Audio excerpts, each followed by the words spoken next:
সকালে ঘুমিয়ে আছি, হঠাৎ আমার দম যেন বন্ধ হয়ে আসছে। তাই চোখ খুলে তাকিয়ে দেখি রাইসা আমার নাক টিপে ধরে আছে। রাইসার হাত সরিয়ে বললাম, আপনি তুমি আমার নাক টিপে ধরলে কেন? রাইসার বয়স মাত্র 5 বছর। তোমাকে সকাল থেকে ডাকছি, তুমি উঠছো না কেন? এত সকাল সকাল কেন ডাকছো? আব্বু তোমাকে ঘুম থেকে উঠিয়ে দিতে বলছে। ঠিক আছে আপনি তুমি বসো, আমি ফ্রেশ হয়ে আসছি। ঠিক আছে। তারপর বিছানা থেকে নেমে ওয়াশরুমে ঢুকে গেলাম। ফ্রেশ হয়ে রাইসাকে নিয়ে নিচে চলে আসলাম। নিচে এসে দেখি নানা নানি আর মামা মামি আমার জন্য নাস্তার টেবিলে বসে আছে। Good morning. Good morning. মামা আমাকে ডাকছো? তুই না দেশে যাবি বলছিস, তোর সব কিছু গুছিয়ে রাখ। আজ রাত 12টায় তোর ফ্লাইট। আব্বু, আমি ভাইয়ের সাথে বাংলাদেশে যাব। মামনি, আমরা সবাই আরো কিছুক্ষণ পরে যাব। না না, আমি ভাইয়ের সাথে যাব। দাদু ভাই, আমরা পরে যাব। রাইসা আপনি ভাইয়া আবার আসবো, তখন তোমাকে নিয়ে যাব আর তোমার সাথে সব সময় মোবাইলে কথা বলবো। তাহলে ঠিক আছে, আমার সাথে কিন্তু সব সময় কথা বলতে হবে। ওকে আপনি। তারপর সবার সাথে নাস্তা করে মার্কেটে চলে গেলাম গাড়ি নিয়ে। বাড়ির সবার জন্য মার্কেট করে নিয়ে আসলাম। নানা নানি মামা মামি রাইসা তাদের জন্য মার্কেট করে নিয়ে আসলাম। তারপর মার্কেট থেকে বেরিয়ে রাইসার জন্য চকলেট আর আইসক্রিম নিয়ে বাসায় চলে আসলাম। বাসায় এসে সবারটা সবাইকে বুঝিয়ে দিলাম। তারা বলেছে আমি তাদের জন্য এগুলো কেন নিয়ে আসলাম। তারপর আমি রুমে এসে দেখি বুড়ি মানে রাইসা বিছানায় শুয়ে মোবাইলে গেমস খেলতে আছে। আমাকে দেখে বিছানায় নেমে দৌড়ে এসে জড়িয়ে ধরলো।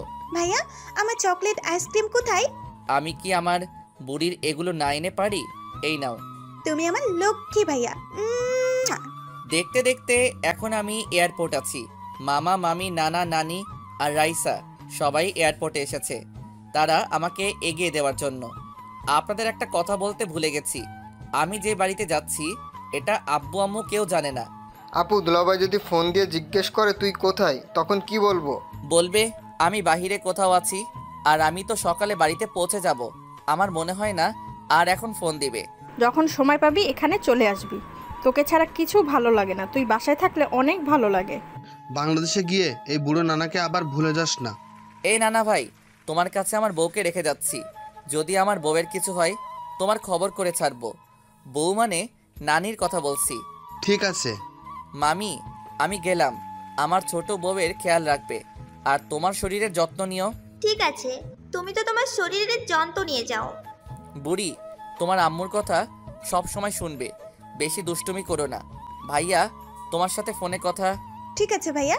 তারপর সবার কাছ থেকে বিদায় নিয়ে ভিতরে ঢুকে গেলাম। সবার চোখে পানি। আসবে না কেন? ছোটকাল থেকে তো তাদের কাছে বড় হয়েছি। আমার চোখে 2 ফোঁটা পানি পড়ল।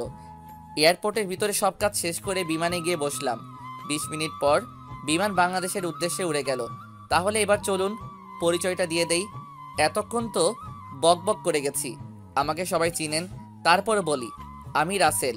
লেখাপড়া শেষ করেছি কিছুদিন হয়েছে। আমার পরিবারের জনসংখ্যা 5 জন। আমি, আব্বু আম্মু, ভাইয়া ভাবি। বড় ভাইয়ার বিয়ের সময় ছিলাম না, কারণ ওই সময় আমার গুরুত্বপূর্ণ একটা পরীক্ষা ছিল। ভাবিকে ছবিতে দেখেছি, মাশাআল্লাহ অনেক সুন্দর। আমার সাথে ফোনে কথা হয়। ভাবি একটু মজার লোক। তো যাই হোক, আব্বু আর ভাইয়া নিজেদের ব্যবসা বাণিজ্য সামলায়। বাংলাদেশের কোটিপতিদের মধ্যে আমার বাবা একজন। এবার বাবার বিষয়টা খুলে বলি। আমার বাবার পরিবারের লোক একটা সড়ক দুর্ঘটনায় মারা যায়। তারপর বাবা পুরো এতিম হয়ে যায়। তারপর বাবা বাড়িটা রেখে বাকি সব কিছু বিক্রি করে দেয়। এরপর আব্বু আমেরিকা চলে আসে। আমেরিকা এসে নানার কোম্পানিতে চাকরি দেয়। আস্তে আস্তে নানার কাছে আব্বুকে অনেক ভালো লাগে, কারণ আব্বু নিজের কোম্পানির মতো কাজ করে। এরপর নানা সিদ্ধান্ত নেয় তার বড় মেয়ে মানে আম্মুর সাথে আব্বুর বিয়ে দেয়। এইভাবে দেখতে দেখতে তাদের সংসার ভালো চলতে লাগলো আর নানার কোম্পানি আরও বড় হয়ে গেল। তারপর আব্বু সিদ্ধান্ত নেয় তিনি বাংলাদেশে ব্যবসা করবে। তারপর আমার যখন 10 বছর, তখন আব্বু বড় ভাইয়াকে নিয়ে বাংলাদেশ চলে যায়, আমাকে আমেরিকা রেখে যায়। আমি এখানে থেকে পড়াশোনা করছি। আব্বু আম্মু আর ভাইয়া যাওয়ার 2 বছর পর আমি বাংলাদেশে গেছি। আব্বু আম্মুর সাথে কিছুদিন থেকে চলে আসবো, কিন্তু বাংলাদেশে আমার ভালো লাগে না, তাই 7-8 দিন থেকে আমেরিকা চলে আসি। আপনাদের সাথে কথা বলতে বলতে বাংলাদেশ এয়ারপোর্টে এসে বিমান ল্যান্ড করলো। তারপর বিমান থেকে নেমে ঘড়ির দিকে তাকিয়ে দেখি সকাল 7টা বেজে গেছে। আমার আসার কথা আব্বু শুনলে গাড়ি পাঠিয়ে দিত, কিন্তু তাদের সারপ্রাইজ দিব বলে বলি নাই। এয়ারপোর্টের ভিতরে সব কাজ শেষ করে বাহিরে আসলাম। এসে একটা ট্যাক্সি নিয়ে বাসায় যেতে লাগলাম। বাংলাদেশ আগের থেকে অনেক উন্নত হয়ে গেছে। আগে যখন আসছি তখন ভালো লাগে নাই, কিন্তু এখন অনেক ভালো লাগছে। হঠাৎ রাস্তার পাশে তাকিয়ে দেখি একটা মেয়ে গাড়ির সাথে হেলান দিয়ে সিগারেট টানছে। মেয়েটার চেহারা ঠিকভাবে দেখছি না। হঠাৎ একটা ছেলে আসলো বাইক নিয়ে। মেয়েটা বাইকে উঠে ছেলেটার সাথে যেতে লাগলো। তারপর মেয়েটা চারপাশে তাকালো। আমি মেয়েটার চেহারা দেখে একদম মুগ্ধ হয়ে গেলাম। এটা কোনো মেয়ে না, একটা পরী। মেয়েটাকে দেখতে অনেক সুন্দর। বাংলাদেশেও এত সুন্দর মেয়ে আছে আগে তো জানতাম না। কিন্তু মেয়েটার একটা জিনিস ভালো লাগে নাই, সেটা হলো সে ছেলেদের মতো শার্ট প্যান্ট পরে আর সিগারেট টানে। তো যাই হোক, মেয়েটা চলে গেল ছেলেটার সাথে। প্রায় 1 ঘন্টা পর ট্যাক্সি বাড়ির সামনে এসে থামলো। আমি ট্যাক্সি থেকে নেমে ভাড়া দিয়ে দিলাম। আসার সময় মামা বাংলাদেশি টাকা 50,000 দিল। আমি জিনিসগুলো নিয়ে বাসার ভিতরে যেতেই দারোয়ান আমাকে আটকে দিল। কোথায় যাচ্ছেন আর কাকে চান? জি, আমি এই বাড়ির মালিকের ছোট ছেলে। আমাকে আপনার পাগল মনে হয়? কেন? স্যারের ছোট ছেলে আমেরিকা থেকে, সে যদি আসতো তাহলে স্যার আমাকে আগে থেকে বলে রাখতো। আপনার স্যারের ছোট ছেলেকে কখনো দেখেছেন? জি না। তাহলে আপনি তাকে চিনবেন কেমন করে? ঠিক আছে, আমি প্রমাণ দেখাচ্ছি। তারপর মোবাইল বের করে পরিবারের সবার সাথে ছবি দেখালাম এবং আমার কার্ড দেখালাম। তখন দারোয়ান বলল, সরি স্যার, আমার ভুল হয়ে গেছে, আমি আপনাকে চিনতে পারি নাই। কোনো সমস্যা নেই। আর একটা কথা, আমাকে স্যার নয়, নাম ধরে ডাকবেন। আমি আপনার ছেলের মতো। তুমি পুরো স্যার আর জীবনের মতো। ঠিক আছে, আমি ভিতরে গেলাম। আমার হাতে জিনিসগুলো দাও, আমি নিয়ে যাচ্ছি। ঠিক আছে, চলুন। দরজার সামনে এসে কলিং বেল চাপ দিলাম। তারপর ভাবি এসে দরজা খুলে দিল। আমাকে দেখে এক দৌড়ে ভিতরে ঢুকে গেল। মানে কিছু বুঝলাম না। দারোয়ান চাচা জিনিসগুলো ভিতরে রেখে বাইরে চলে গেল। হঠাৎ আম্মু এসে আমাকে জড়িয়ে ধরলো। কেমন আছিস বাবা? তুই আসবি, আমাদেরকে বলবি না কেন? আর তোর মামা মামি তো আমাদের বলে নাই। আসলে আম্মু মানা করছি, তোমাদের সারপ্রাইজ দিব বলে বলি নাই। তুমি কেমন আছো আম্মু? আমি এখন অনেক ভালো আছি তোকে দেখার পর। তা ভাইয়া আব্বু কোথায়? আর ভাবি আমাকে দেখে দৌড়ে পালালো কেন? তোর আব্বু আর জীবন সকালে অফিসে চলে গেছে, অফিসে কি যেন গুরুত্বপূর্ণ কাজ আছে। ও, তা ভাবি আমাকে দেখে দৌড়ে পালালো কেন? হয়তো তোকে দেখে লজ্জা পেয়েছে। আমাকে দেখে লজ্জা পাওয়ার কি আছে? আমি তো ওনার ছোট ভাইয়ের মতো। আস্তে আস্তে কথা বলতে বলতে ঠিক হয়ে যাবে, তুই রুমে যা। আমি কোন রুমে যাব? তোর যে রুম ভালো লাগে ওই রুমে যা। তারপর আমি একটা রুমে চলে আসলাম। রুমে এসে ওয়াশরুমে ঢুকে ফ্রেশ হয়ে নিচে চলে আসলাম। নিচে এসে দেখি আম্মু আর ভাবি টেবিলে নাস্তা দিচ্ছে। আমি গিয়ে একটা চেয়ার টেনে বসলাম। সাদিয়া, রাসেলকে নাস্তা দাও। দিচ্ছি আম্মু। কি ব্যাপার ভাবি, তুমি আমাকে দেখে এত লজ্জা পাও কেন? মোবাইলে তো ভালো দুষ্টুমি করছো। তখন তো মোবাইলে বলছি, তাই তেমন লজ্জা পাইনি। এখন তো সামনাসামনি, তাই একটু লজ্জা পাচ্ছি। লজ্জা পাওয়ার কিছু নেই, আমি আপনার ছোট ভাইয়ের মতো। তারপর নাস্তা করে রুমে চলে আসলাম। রুমে এসে একটা ঘুম দিলাম। বিকেলে ঘুম থেকে উঠে দেখি 5টা বাজে। পুরো রাতে ঘুমাইনি তো, তাই ঘুম ভাঙতে দেরি হয়েছে। আব্বু হয়তো বুঝতে পারছে আমি পুরো রাতে জার্নি করে আসছি, তাই আর ডাকে নাই। বিছানা থেকে নেমে ওয়াশরুমে ঢুকে ফ্রেশ হয়ে একটা জামা গায়ে দিয়ে নিচে আসলাম। তারপর আম্মুকে বলে বাইরে এসে গাড়ি নিয়ে মার্কেটে চলে আসলাম। মার্কেট থেকে একটা সিম কার্ড কিনে বাসায় চলে আসলাম। বাসায় এসে কলিং বেল চাপ দিলাম। ভাবি এসে দরজা খুলে দিল। ভিতরে ঢুকে দেখি আব্বু আর ভাইয়া সোফায় বসে কফি খাচ্ছে। কিরে, কেমন আছিস? কাউকে না বলে আসি যে? আমি ভালো আছি, তোমাদের সারপ্রাইজ দিব বলে। তোর নানা নানি, মামা মামি আর বুড়ি কেমন আছে? সবাই ভালো আছে। সবার সাথে কিছুক্ষণ গল্প করে রুমে চলে আসলাম। তারপর মামির কাছে ফোন দিলাম। সবার সাথে কথা বলে রাতের খাবার খেতে চলে গেলাম। তা এখন কি করবি? এখন আমি কিছু করব না, আগে পুরো বাংলাদেশ ঘুরে দেখব। তারপর ভাইয়ার সাথে অফিস দেখাশোনা করব। তোর যেটা ভালো মনে হয় করিস। রাতের খাবার খেয়ে রুমে এসে কিছুক্ষণ মোবাইল টিপে ঘুমিয়ে গেলাম। সকালে ঘুম থেকে উঠে ফ্রেশ হয়ে সবার সাথে নাস্তা করে বাহিরে চলে আসলাম। আসার সময় গাড়ি নিয়ে আসি নাই, রিক্সা নিয়ে ঘুরতে লাগলাম। হঠাৎ দেখি একটা ছেলে রাস্তার পাশে মাথা নিচু করে বসে আছে। আমি রিক্সা থামিয়ে ছেলেটার কাছে গেলাম। আপনি এভাবে রাস্তার পাশে বসে আছেন কেন? আমি যে অফিসে চাকরি করতাম, সেই অফিসের বস আমাকে অন্য লোকের কথাই ভুল বুঝে অফিস থেকে বের করে দিয়েছে। এখন আমি আমার পরিবার নিয়ে কিভাবে চলবো? পরিবারের সব দায়িত্ব আমার উপর। তোমার অফিসে কি হয়েছে যার জন্য তোমাকে বের করে দিল? অফিসের বস তার অফিসের একটা কর্মচারীকে একটা ফাইল দিয়েছে, তাকে ফাইলটা করে দেওয়ার জন্য, কিন্তু সে ফাইলটা ঠিকভাবে করতে পারে নাই।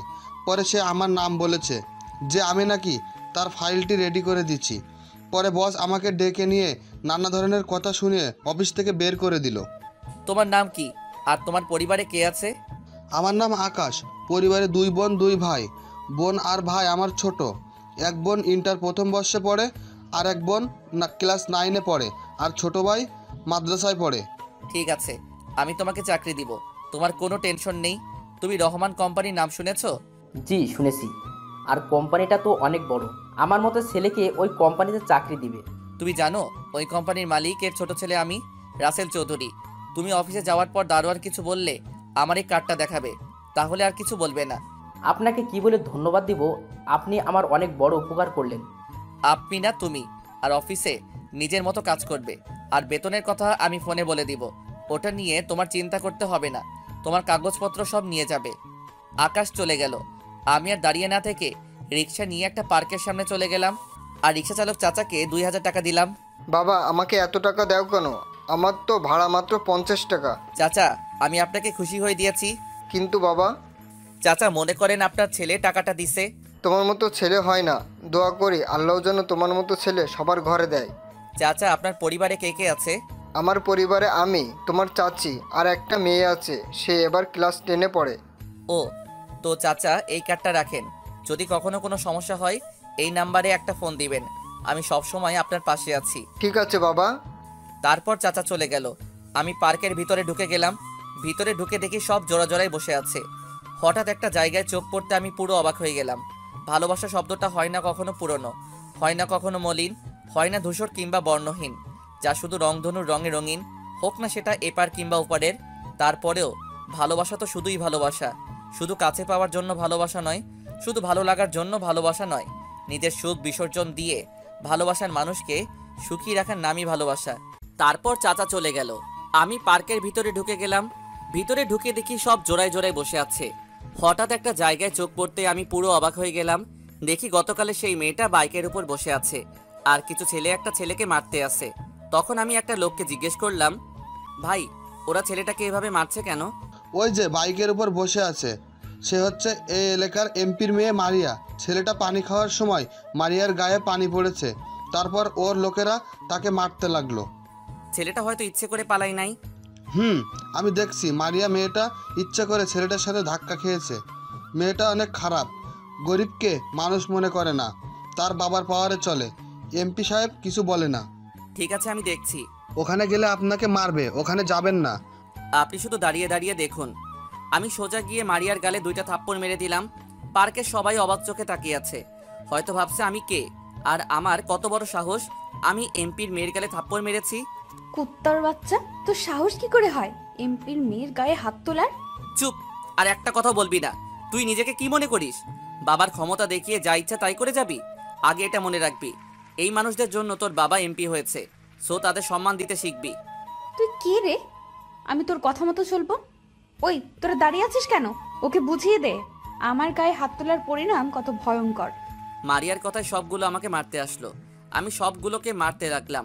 ওরা ছিল 5 জন। এই 5 জনকে মারতে আমি একাই যথেষ্ট। আমি আমেরিকা থেকে জিম করে বডি বানিয়ে রেখেছি। সবগুলা মায়ের খেয়ে দৌড়ে পালাও।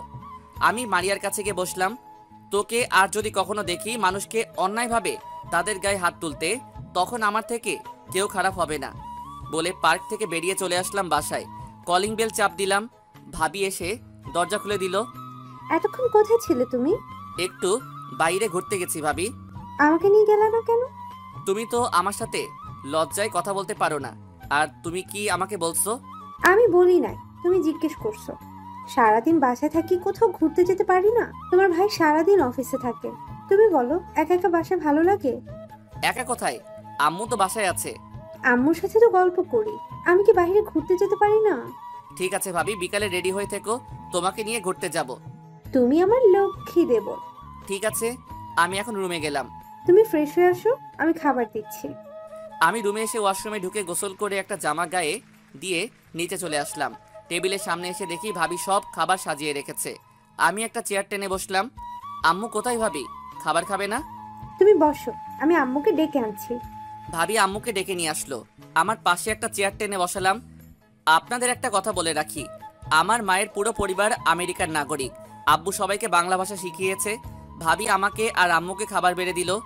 আম্মু, একটা কথা বলবো, রাগ করবে না তো? কি কথা বৌমা? তুমি আমার আম্মু, তোমাকে বলবো না তো কাকে বলবো?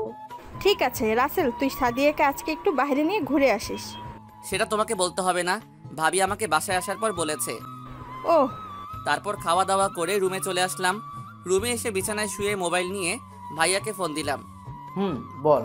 কি করো ভাইয়া, খাওয়া দাওয়া হয়েছে? মাত্র আব্বু আর আমি খাওয়া দাওয়া করে আসলাম। ও, তোমাকে যেটার জন্য ফোন দিছি, তোমার কাছে আকাশ নামে একটা ছেলেকে পাঠিয়েছি, সে কি গেছে? আসছে। তোর কথা বলায় চাকরি দিয়ে দিছে, আর বেতন প্রথম অবস্থায় 30,000 টাকা ধরেছে। বলেছে কাজ দেখে পরে বাড়িয়ে দেবে।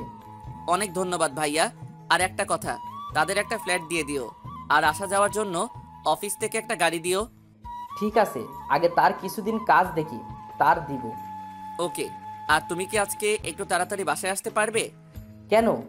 আসলে ভাবিকে নিয়ে বিকালে বাইরে ঘুরতে যাব, যদি তুমি সাথে থাকো তাহলে অনেক ভালো লাগবে। ঠিক আছে, আমি চলে আসবো। আরও কিছুক্ষণ কথা বলে রেখে দিলাম, তারপর একটা ঘুম দিলাম। বিকালে ভাবি রুমে এসে ডাকতে লাগলো। কি হয়েছে ভাবি, ডাকছো কেন? দুপুরে কি কথা হয়েছে তোমার সাথে? ও সরি ভাবি, আমার মনে ছিল না। তুমি রেডি হয়ে নাও, আমি ফ্রেশ হয়ে রেডি হয়ে আসতেছি। ভাবি রুম থেকে বেরিয়ে গেল। আমি রেডি হয়ে রুম থেকে বেরিয়ে নিচে চলে আসলাম। নিচে এসে দেখি ভাইয়া চলে এসেছে। আমি ভাইয়াকে বললাম তাড়াতাড়ি রেডি হয়ে নিতে। কিছুক্ষণ পর ভাইয়া ভাবি রুম থেকে বেরিয়ে আসলো। দুজনকে অনেক মানিয়েছে। তারপর বাহিরে এসে গাড়ি নিয়ে বের হলাম। আমি গাড়ি চালাচ্ছি, ভাইয়া আর ভাবি দুজনে পিছনে বসেছে। তারপর একটা পার্কের সামনে গাড়ি থামালাম। ভাইয়া ভাবি নেমে ভিতরে ঢুকে গেল। আমি গাড়িটা পার্কিং করে ভিতরে ঢুকলাম। তাদের সাথে ঘুরতে ঘুরতে রাত 9টা বেজে গেছে। একটা রেস্টুরেন্টে ঢুকে খাবার খেয়ে বাসায় চলে আসলাম। বাসায় এসে যে যার রুমে চলে গেলাম। আম্মু বলেছে খাবার খেতে, আমরা বলেছি বাহির থেকে খেয়ে এসেছি। এভাবে দেখতে দেখতে আরও 7 দিন চলে গেল। মারিয়া মেয়েটাকে দেখি এখন বেশিরভাগ আমার সামনে ঘুরঘুর করে। আগের মতো জামা কাপড় পরে না, শাড়ি পরে থাকে। তাকে এভাবে দেখে আমার অনেক ভালো লেগেছে। একদিন সবাই মিলে সোফায় বসে কফি খাচ্ছি আর গল্প করছি। সেদিন শুক্রবার ছিল, তাই সবাই বাসায়। হঠাৎ কলিং বেল বেজে উঠল। আম্মু গিয়ে দরজা খুলে দিল। কিছুক্ষণ পর দেখি আম্মুর সাথে একটা আব্বুর বয়সী লোক আর আম্মুর বয়সী একজন মহিলা ভিতরে ঢুকলো। দেখো কে এসেছে। আরে রফিকুল যে, হঠাৎ না বলে আমার বাসায়? কেন, আমি কি তোর বাসায় আসতে পারি না? জি আলহামদুলিল্লাহ ভালো আছি, আপনি কেমন আছেন? আমি ভালো আছি। সাদিয়া মা, ওনাদের জন্য নাস্তার ব্যবস্থা করো। জি আপু। ভাবি চলে গেল ভিতরে। তুই তো আমার ছোট ছেলেকে দেখিস নাই। এ হচ্ছে আমার ছোট ছেলে রাসেল, আর রাসেল ও হচ্ছে আমার ছোটবেলার বন্ধু রফিকুল। রফিকুল বর্তমানে এই এলাকার এমপি। আসসালামু আলাইকুম, কেমন আছেন আঙ্কেল? আলহামদুলিল্লাহ, আমি ভালো আছি। তুমি কেমন আছো? আমিও ভালো আছি। আব্বু তোমরা কথা বলো, আমি একটু বাইরে গেলাম। ঠিক আছে, যাও। আমি আর কোনো কথা না বলে বাইরে চলে আসলাম। আর ওইদিকে রহমান, তোর কাছে একটা জিনিস চাইবো, তুই দিবি? দেবার মতো হলে অবশ্যই দিব, বল কি চাস। তোর ছোট ছেলেকে আমার মেয়ের সাথে বিয়ে দিবি? আমার মেয়েটা তোর ছোট ছেলেকে দেখে পছন্দ করে ফেলেছে। সে বলছে তোর ছোট ছেলের সাথে যদি তার বিয়ে না হয় তাহলে সে কিছু একটা করে বসবে। তুই তো জানিস মারিয়া আমার একমাত্র মেয়ে, তার কিছু হয়ে গেলে আমি কাকে নিয়ে বাঁচবো? এটা তো খুশির কথা, তোর মেয়ে আমার ঘরের বউ হয়ে আসবে। আমার কোনো অমত নেই। রাসেলের মা, তুমি কি বলো? তুমি যেহেতু রাজি, আমি কি রাজি না হয়ে পারি? আর ওনারা তো বাহিরের কেউ নয়, এখানে মানা করার কি আছে? তুই আমার অনেক বড় উপকার করলি। আপনাদের এই ঋণ কখনো শোধ করতে পারবো না। ঋণ শোধ করতে হবে না। মাইয়াকে ঘরের বউ না, সাদের মতো নিজের মেয়ের মতো রাখবো। আমরা কালকে তোর বাসায় গিয়ে বিয়ের তারিখ ঠিক করে আসব। আব্বু, রাসেল এর মতামত নেওয়ার দরকার না? তাকে না জানিয়ে রাজি হওয়া কি ঠিক হবে? আমি জানি রাসেল আমার কথা ফেলবে না। ঠিক আছে, তুমি যেটা ভালো মনে করো। তারপর তারা আরও কিছু কথা বলে চলে গেল। আমি এখন বাসর ঘরের সামনে দাঁড়িয়ে আছি। আপনারা হয়তো ভাবছেন আমি এই বিয়েতে রাজি হয়েছি কেন। আসলে এই 7 দিনে মারিয়ার চলাফেরা, তার পরিবর্তন, মানুষের সাথে ভালো ব্যবহার করা, এসব দেখে আমার অনেক ভালো লেগেছে। আর মারিয়াকে তো আমি প্রথম দেখায় ভালোবেসে ফেলেছি, তাই আব্বুর কথায় রাজি হয়ে গেছি। অনেক ধুমধাম করে বিয়েটা হয়ে গেল। অনেক বড় বড় লোক এসেছে বিয়েতে, আর আমেরিকা থেকে নানা নানি মামা মামি আর আমার আপনি এসেছে। বাসর ঘরের সামনে দাঁড়িয়ে আছি, ভাবি দরজার সামনে দাঁড়িয়ে আছে, আমাকে ঢুকতে দিচ্ছে না। ভাবি বলো তোমার কি চাই? কেন দেবরজি, তুমি জানো না বাসর ঘরে ঢুকতে হলে আমার পাওনা দিয়ে ঢুকতে হবে? তোমার আবার কিসের পাওনা? আর আমি কি আগে বিয়ে করছি যে বাসর ঘরে ঢুকতে কি কি করতে হয় আমি জানবো? ঠিক আছে, আমি বলছি। আমার পাওনা হলো তোমার বাসর ঘর সাজিয়েছি, সেটার জন্য টাকা দিতে হবে। তা কত টাকা দিতে হবে? বেশি লাগবে না, 50,000 হলে হবে। ওকে, আমার এই কার্ডটা রাখো, তোমার যত খুশি খরচ করো, আর পাসওয়ার্ড তুমি জানো। তাহলে ঠিক আছে, এবার তুমি ভিতরে যাও। তারপর ভাবি আমাকে ধাক্কা দিয়ে ভিতরে ঢুকিয়ে দিয়ে বাহির থেকে দরজা লাগিয়ে দিল। আমিও ভিতর থেকে দরজা লাগিয়ে দিলাম। আর আমাকে বোকা পেয়েছে। আমি বিয়ের মার্কেট করে কার্ডের সব টাকা শেষ করে ফেলেছি। আমার জানা মতে কার্ডে 20 থেকে 25,000 টাকার মতো আছে। আমি বিছানার দিকে যেতে লাগলাম, কিন্তু ভাবির কাছে শুনেছি স্বামী বাসর ঘরে ঢুকলে স্ত্রী পা ধরে সালাম করতে আসে, কিন্তু মারিয়া তো কিছুই করলো না। মারিয়া বিছানায় ঘোমটা দিয়ে বসে আছে। আমি দাঁড়িয়ে না থেকে যেই না বিছানায় উঠতে যাব, তখন মারিয়া এমন কিছু বলবে আমি কখনো ভাবতে পারিনি। যেজন দিবসে রিচার্জ কিরায়া নিশিতে উড়াই টাকা, দেউলিয়া করিবে প্রেমিকা তাহার পকেট করিবে ফাঁকা।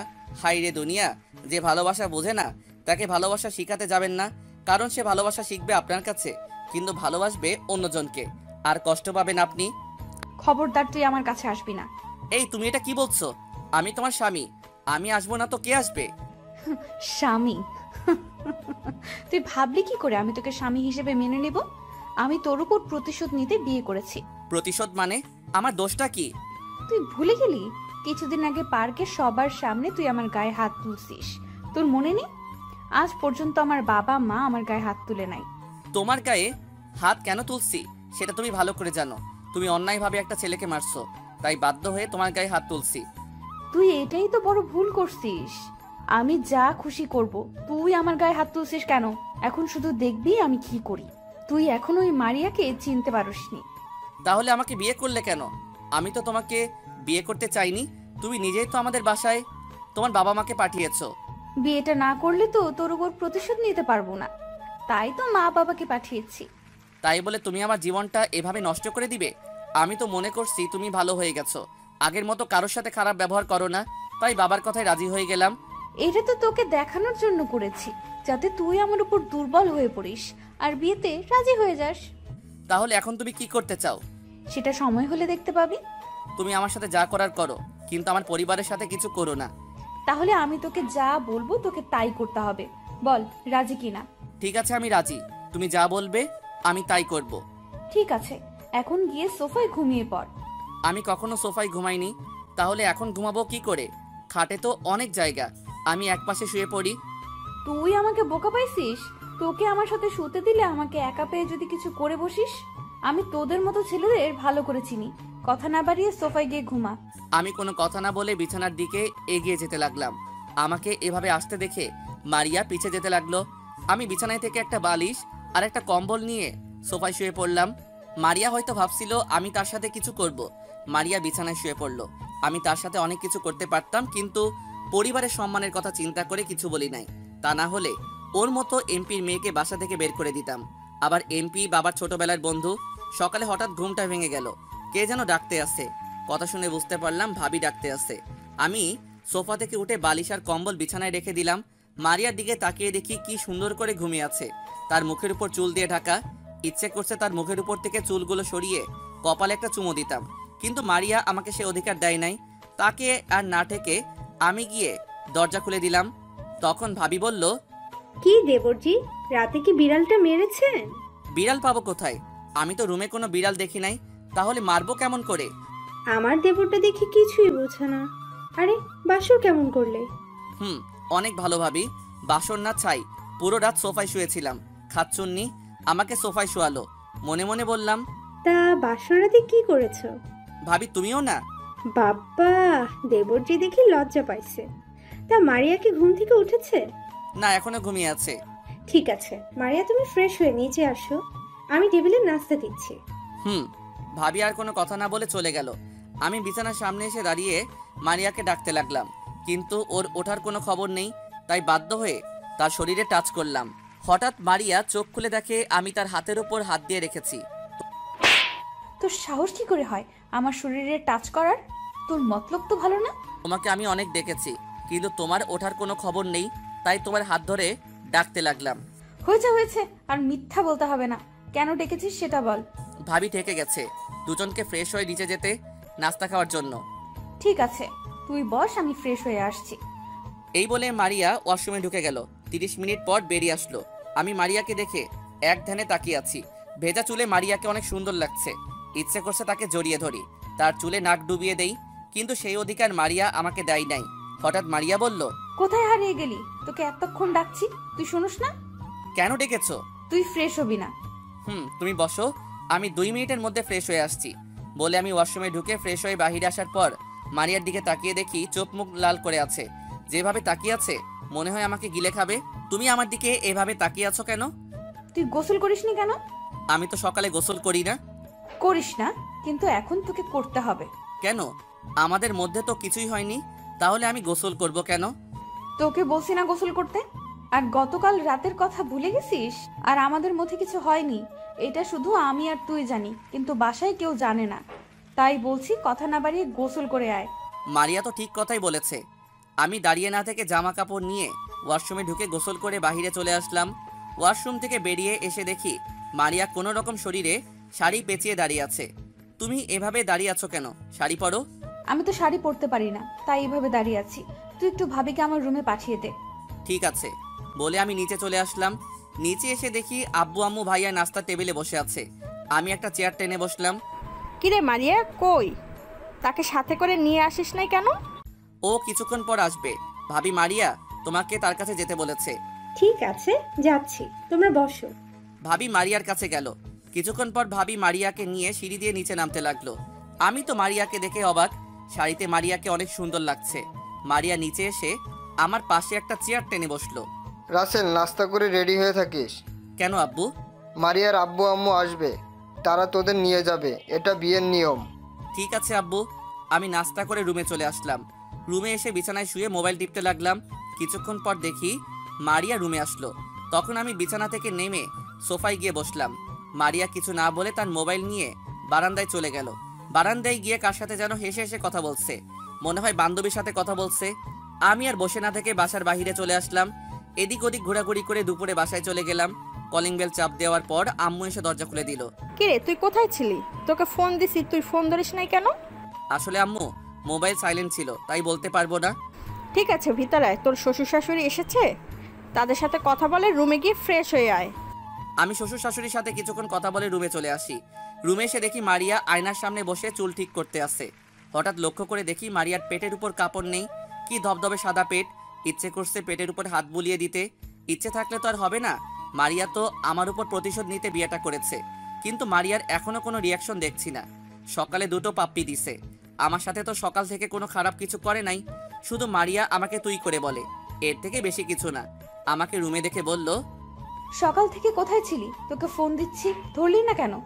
মোবাইলটা সাইলেন্ট ছিল। তাড়াতাড়ি রেডি হয়ে নিচে আয়, আমি আব্বু আম্মুর সাথে নিচে আছি। আসার সময় ব্যাগটা সাথে করে নিয়ে আসবি। বলে মারিয়া নিচে চলে গেল। আর আমি মনে মনে ভাবতে লাগলাম, সামান্য একটা এমপির মেয়ে হয়ে আমার সাথে এগুলা করছিস? তোর আব্বু যদি আমার বাবার বন্ধু না হতো, তাহলে তোকে ঘাড় ধাক্কা দিয়ে বাসা থেকে বের করে দিতাম। রেডি হয়ে ব্যাগটা নিয়ে রুম থেকে বেরিয়ে নিচে চলে গেলাম। তারপর আব্বু আম্মু ভাবি ভাইয়া সবার কাছ থেকে বিদায় নিয়ে বাহিরে এসে গাড়িতে উঠলাম। আমি আর মারিয়া আমাদের গাড়িতে উঠলাম, আর শ্বশুর শাশুড়ি তাদের গাড়িতে উঠলো। প্রায় 30 মিনিট পর শ্বশুর বাড়িতে এসে পৌঁছে গেলাম। গাড়ি থেকে নামার পর বাড়ির কাজের লোক এসে জিনিসগুলো ভিতরে নিয়ে গেল। নিজের বিবেককে অন্ধকারে রেখে অন্যের বিবেক নিয়ে খেলা করার নামই স্বার্থপরতা। কষ্টের পরিমাণ যখন অনেক হয়ে যায়, তখন মানুষ কাঁদে না, তখন চুপ থাকতে শিখে যায়। মারিয়া, মা, জামাই বাবাজিকে তোর রুমে নিয়ে যা। ঠিক আছে বাবা। মারিয়ার সাথে ওর রুমে ঢুকলাম। ভিতরে ঢোকার পর মারিয়া ওয়াশরুমে ঢুকে গেল। আমি বিছানায় বসে পুরো রুমটা দেখতে আসি।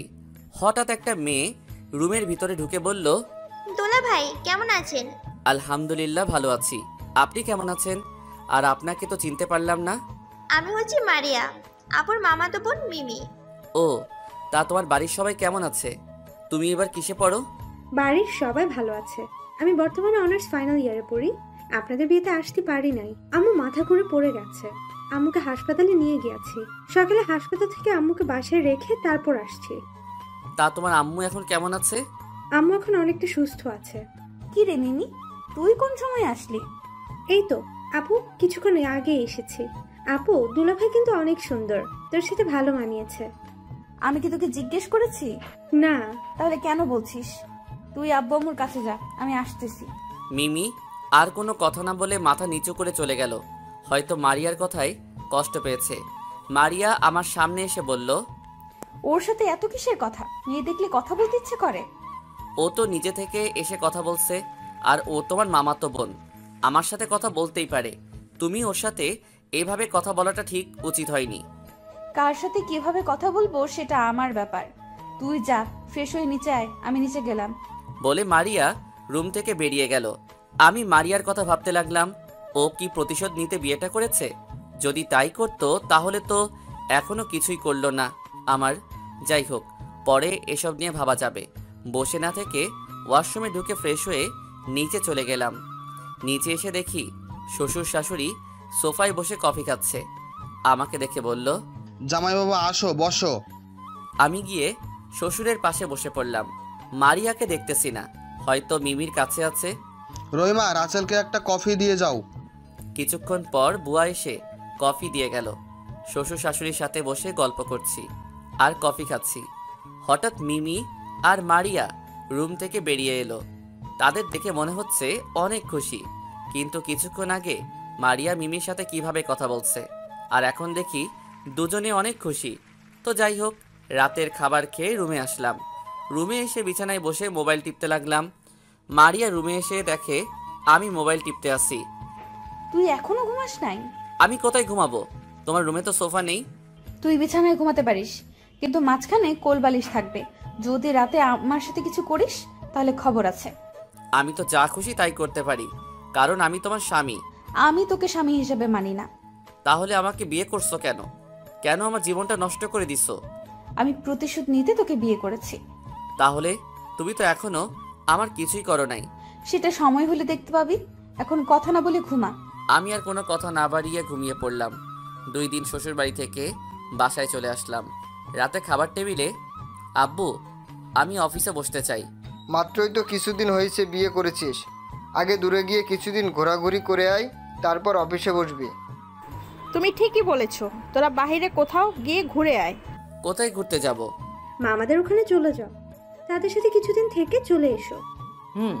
সামিয়া বলেছে আমি অফিস থেকে আসার সময় টিকিট নিয়ে আসবো। তোরা সব কিছু গুছিয়ে রাখিস, সকাল অথবা বিকালের টিকিট কেটে আনবো। মারিয়া, মা, তুমি কিছু বলছো না কেন? আমি কি বলবো আম্মু? তোমাদের যেটা ভালো মনে হয় তাই করো, আমার কোনো সমস্যা নেই।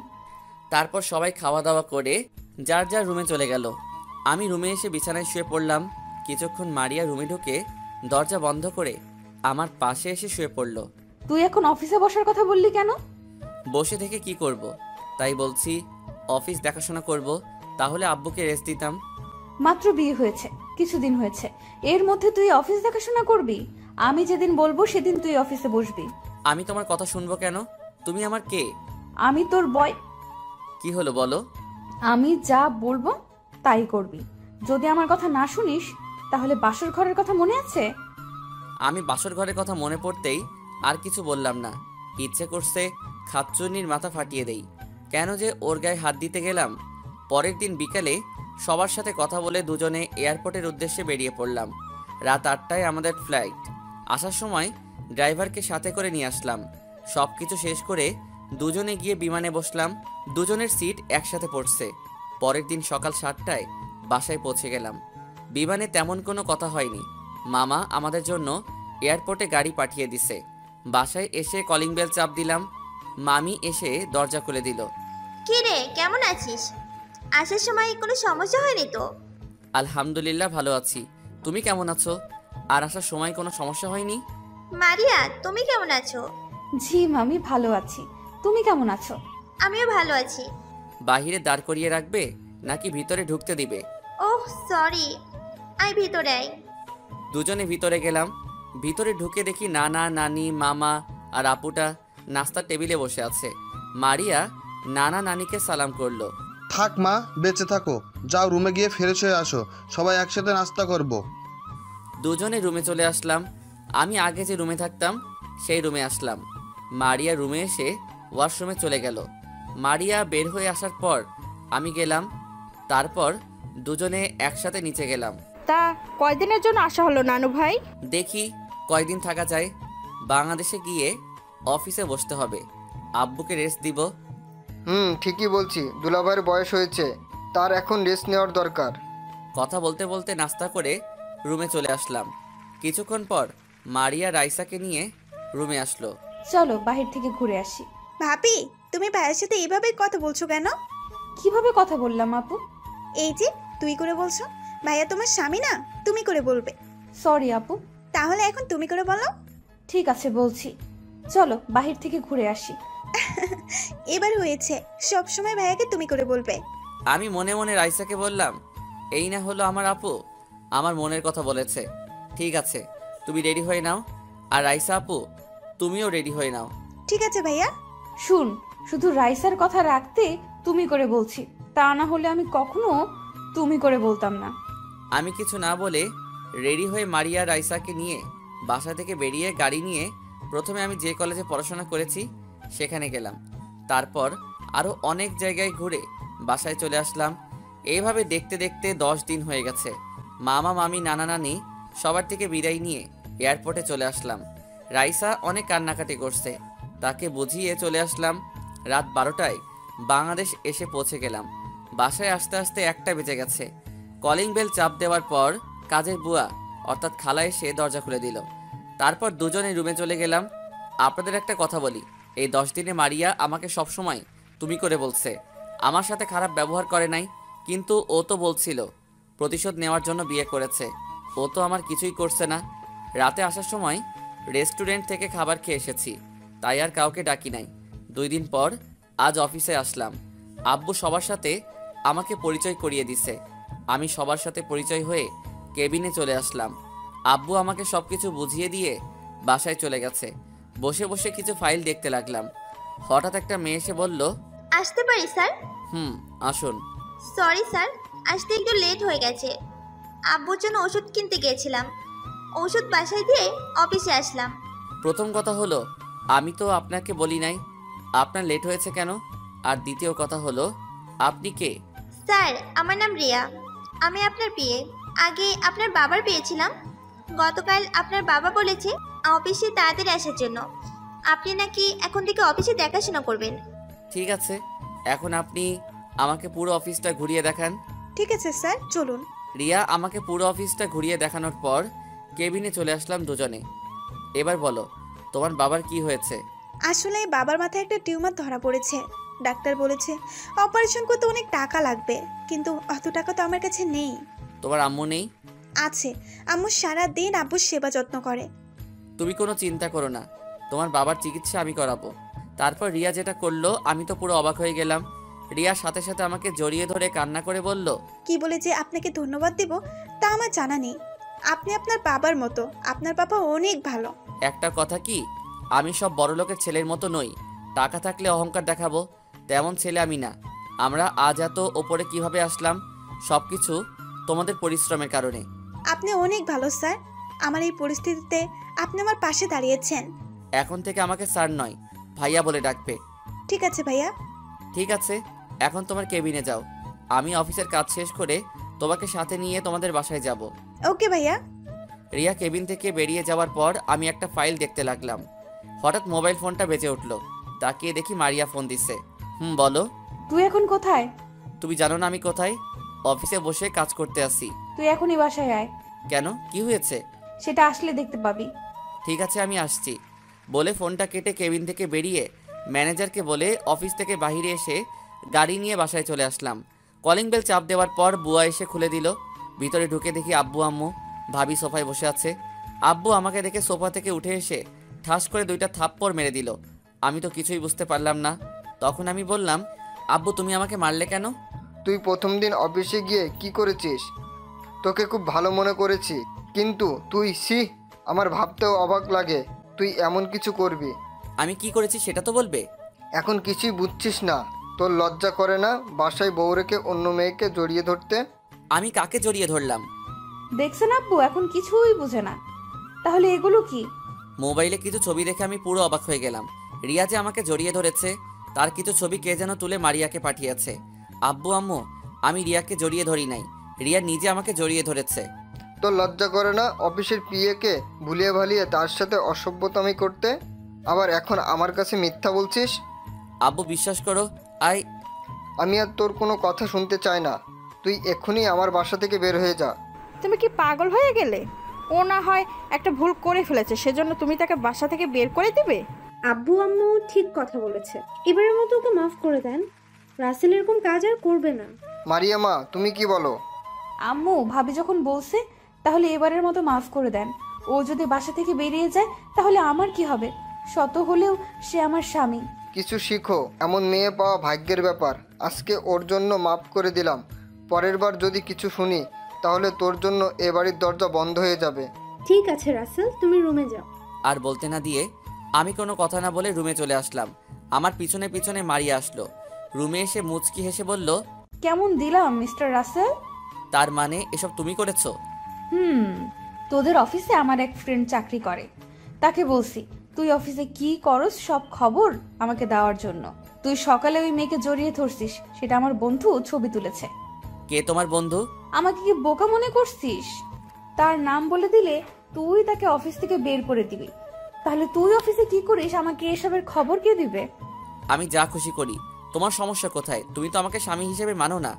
আমি যতদিন না তোকে ছেড়ে যাচ্ছি ততদিন তুই আমার কথা মতো চলবি, আর না হলে আমি কি করতে পারি সেটা তুই ভালো করেই জানিস। আমি আর কোনো কথা না বলে ওয়াশরুমে চলে গেলাম। ফ্রেশ হয়ে বেরিয়ে এসে দেখি মারিয়া রুমে নেই। দুপুরে খাবার খাওয়ার সময় আব্বু বলল, তুই কাল থেকে জীবনে যে অফিস দেখাশুনো করে সেটা তুই দেখাশুনো করবি, আর জীবন আমারটা দেখাশুনো করবে। আমি ঠিক আছি বলে খাবার খেতে রুমে চলে আসলাম। মনে মনে খুশি হলাম। মারিয়ার চেহারায় কেমন চিন্তার ভাঁজ পড়ে গেল। আমি একটা ঘুম দিলাম। ঘুম থেকে বিকালে উঠে বাহিরে চলে গেলাম। বাহিরে এসে অফিসের ম্যানেজারের কাছে ফোন দিয়ে রিয়ার নাম্বার নিলাম।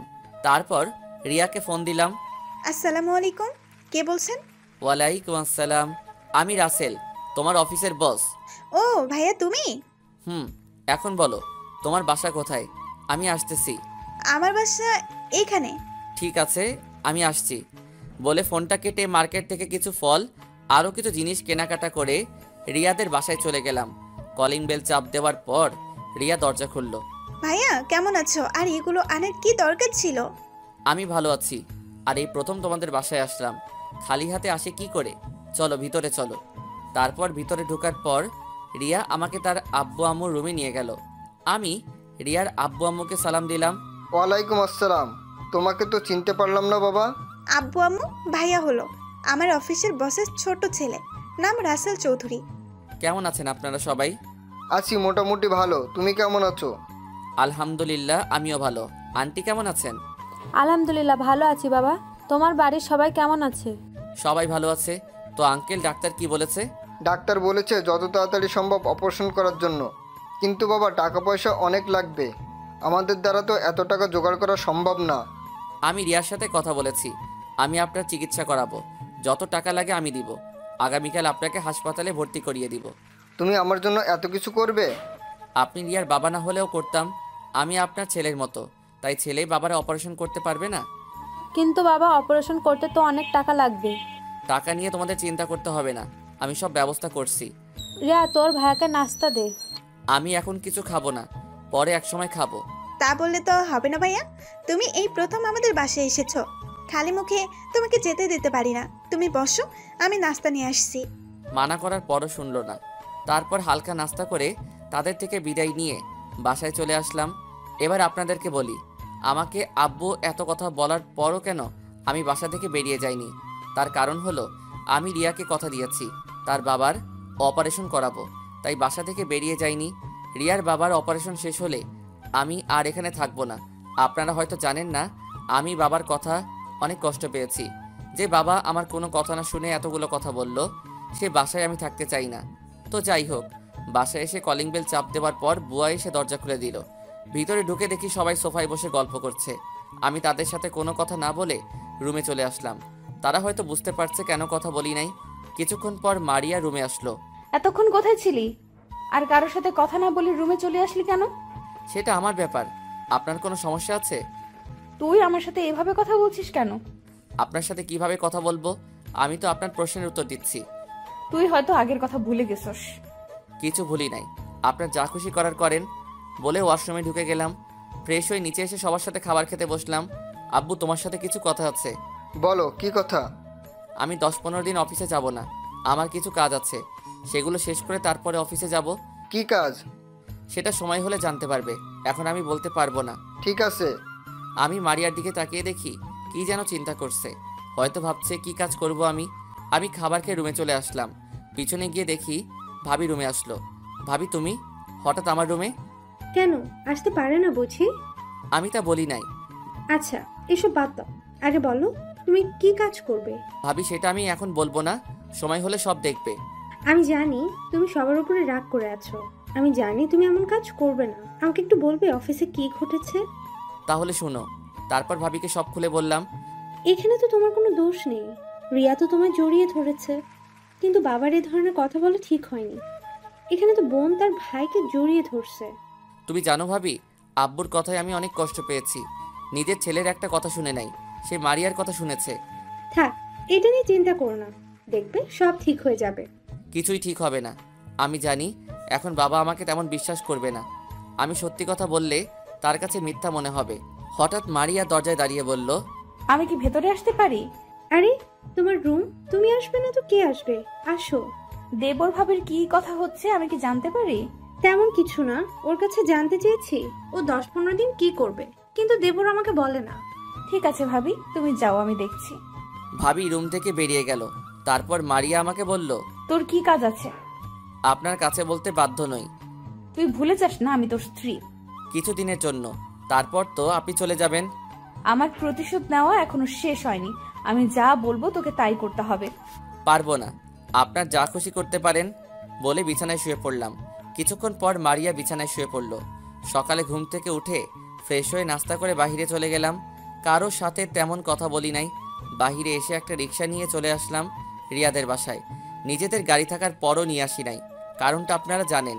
আর 10-15 দিন আমি রিয়ার বাবার অপারেশনের জন্য সময় নিয়েছি। রিয়াদের বাসায় এসে কলিং বেল চাপ দিলাম। কিছুক্ষণ পর রিয়ার আম্মু দরজা খুলে দিল। ওনার সাথে কিছু কথা বলে ভিতরে গেলাম। তারপর আঙ্কেলের সাথে কথা বললাম। আন্টি আঙ্কেলকে রেডি করিয়ে দিল। আমি একটা অ্যাম্বুলেন্সকে ফোন দিয়ে আসতে বললাম। কিছুক্ষণ পর অ্যাম্বুলেন্স চলে এসেছে। তারপর আঙ্কেলকে ধরে বাইরে নিয়ে আসলাম। তারপর হাসপাতালে চলে আসলাম। আঙ্কেলকে ভর্তি করিয়ে দিলাম। আসার সময় আমার অ্যাকাউন্ট থেকে কিছু টাকা উঠিয়ে নিলাম। দেখতে দেখতে 10 দিন চলে গেছে।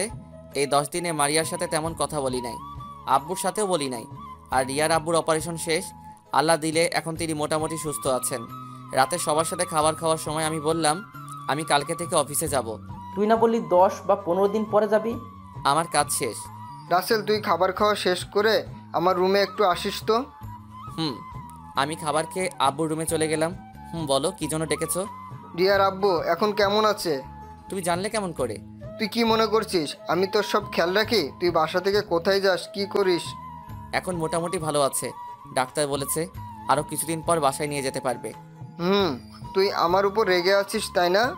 হঠাৎ এই কথা বললে কেন? আমি জানি মারিয়া তোকে ফাঁসানোর জন্য আমার কাছে বলেছে। আর আমি একদিন তোর রুমের পাশ দিয়ে যাওয়ার সময় মারিয়ার কিছু কথা শুনি। তখন আমি বুঝতে পারলাম মারিয়া তোকে স্বামী হিসেবে মেনে নেয়নি। তো আমাকে একটু বলবি তোদের মাঝে কি হয়েছে? তাহলে শুনো। তারপর সব খুলে বললাম। শুধু তোমাদের সম্মানের কথা চিন্তা করে কিছু বলতে পারি নাই, আর তোমাদের বন্ধুত্ব নষ্ট হয়ে যাবে।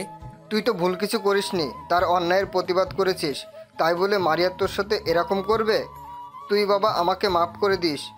ওই সময় না বুঝে তোর গায়ে হাত তুলেছি। আরে কি করছো আব্বু? তুমি আমার কাছে মাপ চেতে হবে না। তোমার উপর অভিমান ছিল, তুমি আমার একটা কথাও শুনো নাই। তুমি আমাকে কখনো খারাপ কাজ করতে দেখেছো? এখন আর তোমার উপর অভিমান নেই। ঠিক আছে, এখন তুই কি করতে চাস? আমি এখন অফিস দেখাশোনা করব, আর 3 মাস পরে মারিয়াকে ডিভোর্স দিয়ে দিব। হঠাৎ এরকম সিদ্ধান্ত নেওয়া ঠিক হবে না। আগে কিছুদিন দেখ, তারপর না হয় ভেবেচিন্তে সিদ্ধান্ত নিস। ঠিক আছে, আমি এখন রুমে যাচ্ছি। বলে রুমে চলে আসলাম। এখন কিছুটা ভালো লাগছে, বাবা তার ভুল বুঝতে পেরেছে। রুমে এসে দেখি মারিয়া কার সাথে যেন মোবাইলে হেসে হেসে কথা বলছে। মনে হয় বয়ফ্রেন্ডের সাথে কথা বলছে। বললে বলুক, তাতে আমার কি। আমি কোনো কথা না বলে বিছানায় গিয়ে শুয়ে পড়লাম। মারিয়া কথা শেষ করে আমার পাশে শুয়ে পড়ল। দেখতে দেখতে আরও 2টা মাস চলে গেছে। প্রথম কয়েকদিন মারিয়া আমার সাথে খারাপ ব্যবহার করছে, কিন্তু এখন তেমন খারাপ ব্যবহার করে না। আমি তার সাথে বেশি কথা বলি না। রাতে খাবার খেয়ে এসে বিছানায় শুয়ে মোবাইল টিপতে আসি। কিছুক্ষণ পর মারিয়া রুমে আসলো, দরজা বন্ধ করে আমার পাশে এসে শুয়ে পড়ল। রাসেল, আমাকে ক্ষমা করে দেওয়া যায় না? আমি জানি তোমার সাথে আমি অনেক খারাপ ব্যবহার করেছি। আমাকে তুমি মাফ করে দাও। আমি আর কখনো তোমার সাথে খারাপ ব্যবহার করব না। হঠাৎ আপনার এত পরিবর্তন কেন? নাকি অন্য কিছু প্ল্যান করছেন? আমি কোনো প্ল্যান করি নাই। আমি তোমাকে ভালোবাসি। তোমার সাথে থাকতে থাকতে কখন তোমাকে ভালোবেসে ফেলছি। প্লিজ তুমি আমাকে মাফ করে দাও। আপনার আর কোনো কথা থাকলে বলতে পারেন। আমি এখন ঘুমাবো, সকালে অফিসে যেতে হবে। মারিয়া হয়তো আমার এরকম কথা আশা করে নাই। বালিশে মাথা দিয়ে কান্না করছে। করুক, আমার কি। তাকে কিছুদিন কষ্ট পেতে হবে, তারপর তাকে মেনে নিব। সকালে ঘুম থেকে উঠে দেখি মারিয়া আমাকে জড়িয়ে ধরে শুয়ে আছে। দেখতে একদম মায়াবী লাগছে। হঠাৎ মারিয়ার পেটের উপর চোখ গেল। দেখি তার পেটের উপর কাপড় নেই। ইচ্ছে করছে তার পেটে একটা কিস করি। পরে আবার চিন্তা করলাম, না, এখন তাকে কিছু করব না। ওয়াশরুমে ঢুকে ফ্রেশ হয়ে বেরিয়ে এসে দেখি মারিয়া বিছানায় বসে আছে। আমি তার সাথে কোনো কথা না বলে রেডি হয়ে নিচে চলে আসলাম। নিচে এসে দেখি সবাই টেবিলে বসে আছে। আমি গিয়ে একটা চেয়ার টেনে বসলাম। কিরে মারিয়া কোথায়? রুমে আছে। ওকে সাথে করে নিয়ে আসলি না কেন? গতকাল রাতে না খেয়ে ও ঘুমিয়ে গেছে। কি বলছো তুমি? আমি গতকাল ওকে টেবিলে খাবার খেতে দেখলাম। তুই রুমে চলে যাওয়ার পর মারিয়া তোর পিছনে চলে গেছে খাবারে পানি ঢেলে। আমার দেরি হয়ে যাচ্ছে, আমাকে নাস্তা দাও। মারিয়া আসুক, সবাই একসাথে খাবো। তাহলে তোমরা খাও, আমি অফিসে যাচ্ছি। বলে চেয়ার থেকে উঠে বাইরে চলে আসলাম। আব্বু আম্মু সবাই অনেক ডেকেছে, কিন্তু আমি শুনে বাইরে এসে গাড়ি নিয়ে সোজা অফিসে চলে গেলাম। আমার গাড়ি দেখে মনে হয় দারোয়ান চিনতে পেরেছে, তাই আমাকে সালাম দিল। কারণ আব্বু গতকাল রাতে ম্যানেজারকে ফোন দিয়ে বলে দিছে। আমি অফিসের ভিতর যাওয়ার সময় হঠাৎ কারোর সাথে ধাক্কা খেলাম। আমি পড়ি নাই, কিন্তু আমার সাথে যে ধাক্কা খেয়েছে সেই নিচে পড়ে গেছে। আমি তাকে হাত বাড়িয়ে ওঠাতে গেলে মেয়েটা আমার হাত না ধরে উঠে ঠাস করে একটা থাপ্পড় মেরে দিল। কুত্তার বাচ্চা, দেখে চলতে পারিস না? সরি, আমি আপনাকে দেখতে পাইনি। দেখতে পাস নাই নাকি ইচ্ছে করে ধাক্কা দিয়ে ফেলে দিলি? তোদের মতো ছেলেদের আমার ভালো করে জানা আছে। সব ছেলের মতো আমি না। আর আমার বাসায় বউ থাকতে আপনার সাথে ধাক্কা খেতে যাব কেন? আর একটা কথাও বলবে না। তুই জানিস আজকে আমার অফিসে নতুন বস আসবে। তোর জন্য আজকে আমার লেট হয়ে গেছে। যদি বস আমাকে কিছু বলে তাহলে তোর খবর আছে। বলে মেয়েটা ভিতরে চলে গেল। আমি দাঁড়িয়ে না থেকে অফিসের ভিতরে গেলাম। গালটা অনেক ব্যথা করছে, হাতে শক্তি আছে বলতে হবে মেয়েটার। কেউ দাঁড়িয়ে আমাকে সালাম দেয়নি, হয়তো আমাকে চিনতে পারে নাই। আমি ভিতরে ঢুকে পিয়নকে বললাম, বসের কেবিন কোনটা? তখন পিয়ন আমাকে কেবিনটা দেখিয়ে দিল। আমি আগে অফিসে আসছি ঠিকই, কিন্তু ভিতরে আসা হয়নি, তাই কেবিনটা চিনতে পারি নাই। আমি কেবিনে ঢুকে চেয়ারে বসে ম্যানেজার আঙ্কেলকে ফোন দিয়ে আসতে বললাম। কিছুক্ষণ পর ম্যানেজার আসলো। আমি ওনাকে আমাদের বাসায় দেখেছি, তাই চিনতে কষ্ট হয়নি। রাসেল, তুমি কখন এসেছো? কিছুক্ষণ আগে আসলাম। আপনি কেমন আছেন আঙ্কেল? আমি অনেক ভালো আছি, তুমি কেমন আছো? আলহামদুলিল্লাহ, আমিও ভালো। আঙ্কেল, সবাইকে মিটিং রুমে আসতে বলো। আমি সবার সাথে পরিচয় হব এবং কিছু কথা বলবো। ঠিক আছে রাসেল, আমি সব ব্যবস্থা করতেছি। ম্যানেজার চলে গেল। কিছুক্ষণ পর পিয়ন এসে আমাকে মিটিং রুমে যেতে বলল। আমি পিয়নের সাথে মিটিং রুমে চলে গেলাম। আমাকে দেখে হয়তো সবাই অবাক হচ্ছে। আমাকে দেখে তারা সাথে সাথে দাঁড়িয়ে গেল। সবাই একসাথে বলল, সরি স্যার। হঠাৎ সবাই সরি বলছো কেন?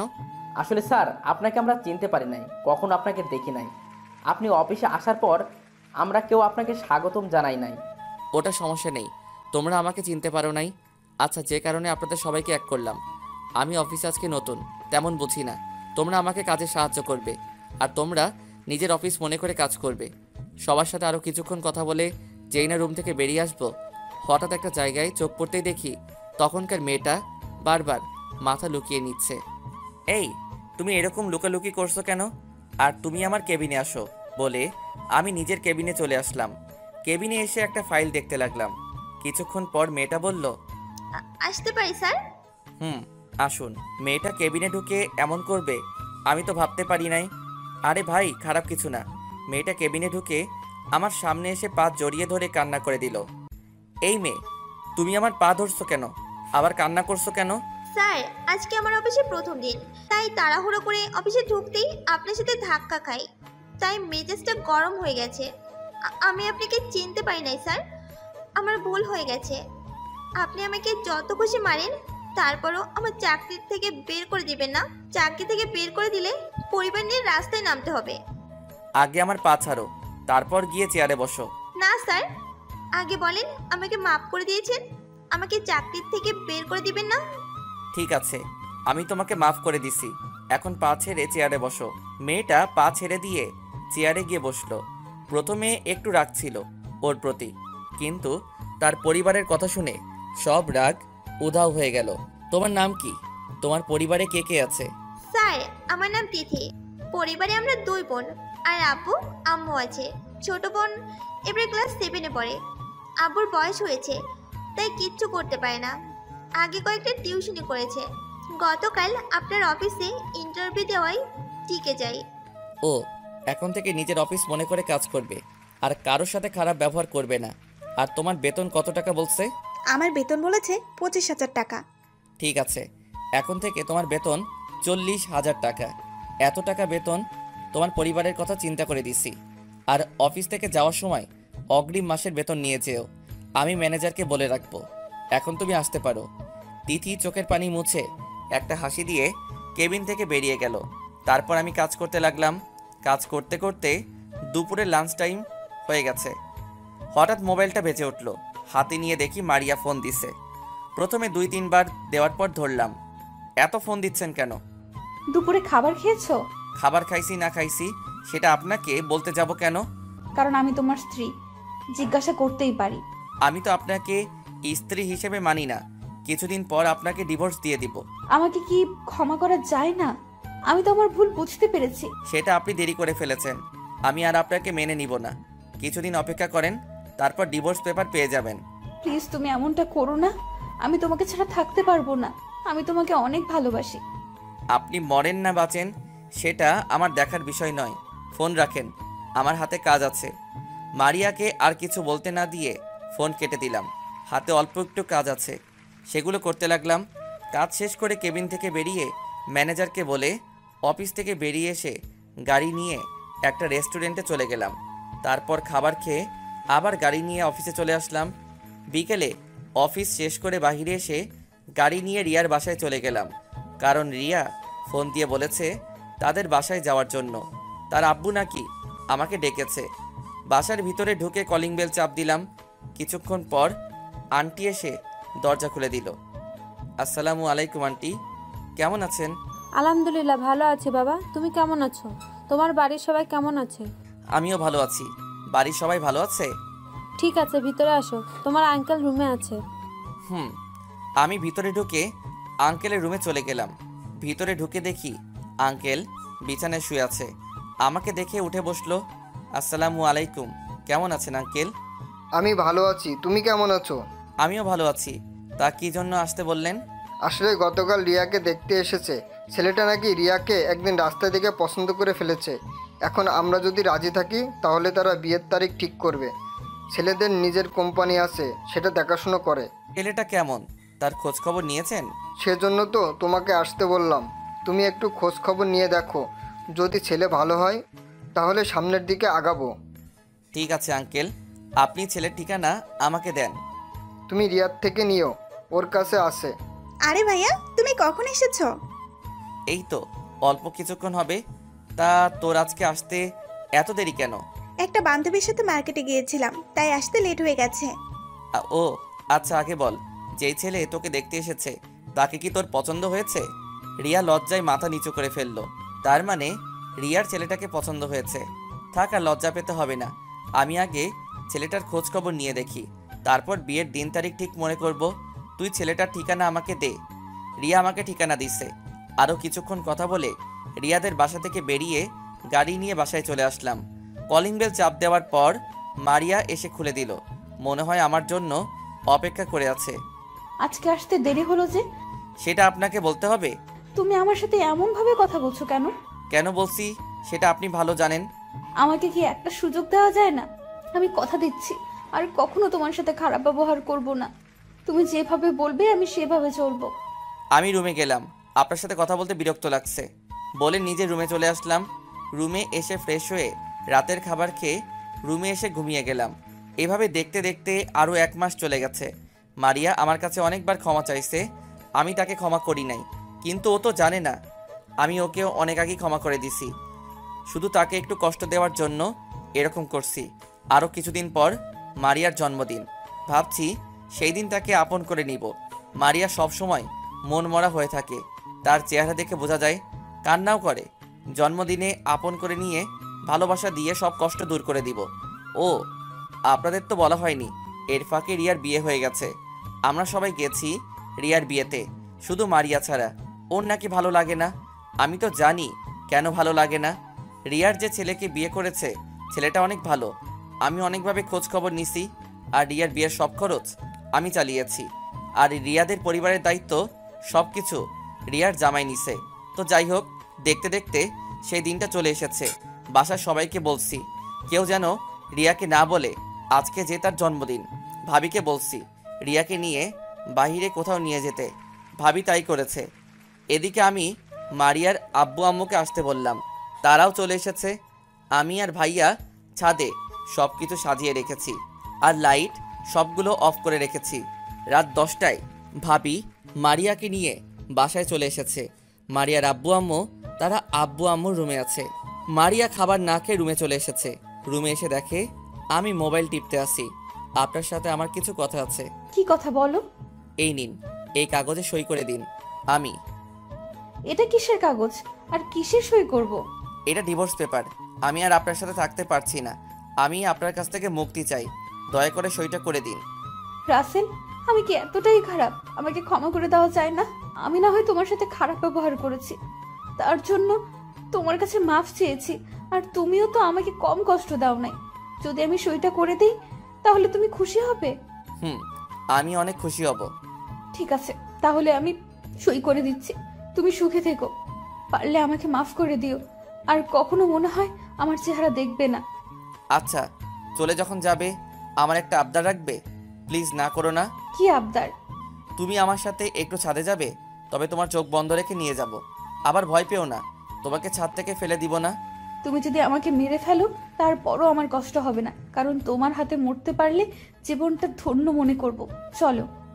আমি একটা কাপড় দিয়ে মারিয়ার চোখ বেঁধে দিলাম।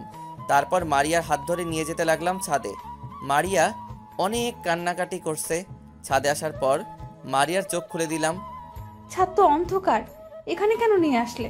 তারপর হঠাৎ সব লাইট জ্বলে উঠল, আর সবাই একসাথে বলতে লাগলো, happy birthday to you, many many happy returns of the day. Maria সবাইকে দেখে অবাক হয়ে গেল। তার চেয়ে বেশি অবাক হলো তার আব্বু আম্মুকে দেখে। আব্বু আম্মু, তোমরা এখানে কখন এসেছো তোমরা? আমরা রাতে এসেছি। রাসেল বাবা যে আমাদের সাথে সব খুলে বলেছে তোর সাথে রাসেলের মধ্যে কি হয়েছে। তোর এমন কাজ করা উচিত হয়নি। রাসেল পারতো তোকে অনেক আগে বাসা থেকে বের করে দিতে, কিন্তু তোর আব্বুর বন্ধুত্ব নষ্ট হয়ে যাবে দেখে কিছু বলে নাই। ওদের মতো ঘরের বউ হয়ে আসতে ভাগ্য লাগে, কিন্তু তোর কাজটা করা ঠিক হয়নি। আব্বু আম্মু, আমি বুঝতে পারি নাই, আমার ভুল হয়ে গেছে। আমাকে তোমরা ক্ষমা করে দাও। আমাদের কাছে ক্ষমা না চেয়ে শ্বশুর শাশুড়ির এবং রাসেলের কাছে চা। তারা যদি তোকে ক্ষমা করে তাহলে আমরাও তোকে ক্ষমা করে দিব। মারিয়া আব্বু আম্মুর কাছে গিয়ে ক্ষমা চাইল। তারা মারিয়াকে ক্ষমা করে দিছে। আমার কাছে আসতে চাইলে আমি বলি আগে কেকটা কাটার জন্য। তারপর মারিয়া কেক কাটলো, একজন একজন করে সবাইকে খাইয়ে দিল। তারা সবাই কিছুক্ষণ থেকে নিচে চলে গেল। অনেক ধন্যবাদ আপনাকে আমার শেষ আবদার রাখার জন্য। এখন আপনি আসতে পারেন। আমার কথা শুনে মারিয়া মুখটা মলিন হয়ে গেছে, চোখ দিয়ে পানি পড়ে গেল। যেই না মারিয়া চলে যাওয়ার জন্য পা বাড়াই, তখনই আমি মারিয়াকে পিছন থেকে জড়িয়ে ধরলাম। এই পাগলি, আমাকে ছেড়ে কোথায় যাও? তুমি জানো না এই রাসেল তোমাকে ছাড়া অসহায়? তুমি ভাবলে কি করে আমি তোমাকে যেতে দিব? তুমি জানো তোমাকে আমি বিয়ের আগে একদিন রাস্তার পাশে দাঁড়িয়ে থাকতে দেখে ভালোবেসে ফেলেছি। তাহলে আমাকে ডিভোর্স দিলে কেন? এখন তো তোমার কোনো অধিকার নেই আমাকে জড়িয়ে ধরার। কে বলেছে অধিকার নেই? অধিকার আগেও ছিল, এখনো আছে। তুমি তো আমাকে ডিভোর্স দিছো, তাহলে অধিকার থাকবে কি করে? আরে পাগলি, তুমি তো কাগজটা পড়েই দেখো নাই, ওখানে কি লেখা ছিল। তুমি যখন বলছিলে ডিভোর্স পেপার, তখন যেন আমার মাথায় আকাশ ভেঙে পড়লো। পরে চিন্তা করলাম তুমি যদি আমাকে ছাড়া সুখী থাকতে পারো তাহলে আমি তোমাকে ছেড়ে চলে যাই, তাই তোমার খুশির জন্য সই করে দিলাম। এখন একটু পড়ে দেখো তো, কাগজটায় লেখা আছে। তারপর মারিয়া কাগজটা পড়তে লাগলো। আপনারা শুনবেন কি লেখা আছে? তাহলে শুনুন। আমাকে কাছে পেতে হলে আমার সব শর্ত মানতে হবে। নিচে যেগুলো লেখা আছে সেগুলো যদি মানতে পারো তাহলে সই করবে। 1, আমাকে ছেড়ে কখনো যেতে পারবে না। 2, আমাকে সব সময় আদর করতে হবে। 3, রাতে ঘুমানোর সময় জড়িয়ে ধরতে হবে। 4, অফিসে যাওয়ার সময় 10টা কিস, আসার পর 10টা কিস করতে হবে। 5, তুমি রান্না করলে আমি পিছন থেকে জড়িয়ে ধরতে দিতে হবে।